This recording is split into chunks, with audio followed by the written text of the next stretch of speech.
ఇప్పుడు మాట్లాడబోయే దొంగ గురించి మీకు స్పెషల్ గా ఏమీ చెప్పక్కర్లేదు.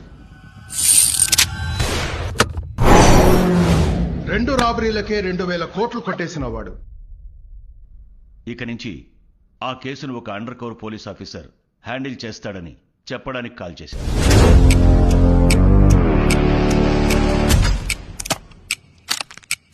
అంటే వాడు ఒక ఫీల్ గుడ్ సినిమాకి ముందు వచ్చే స్మోకింగ్ యాడ్ లాంటి వాడు సార్.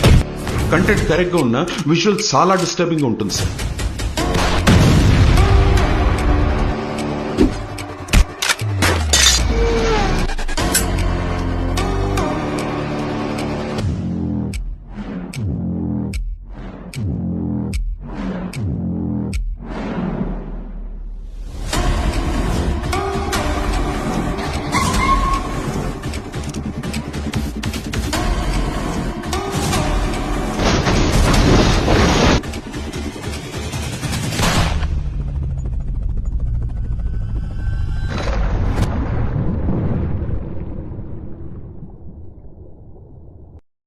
గల్లీలో 6 ఎవడన్నా కొడతాడు, స్టేడియంలో కొట్టేవాడికి ఒక రేంజ్ ఉంటుంది.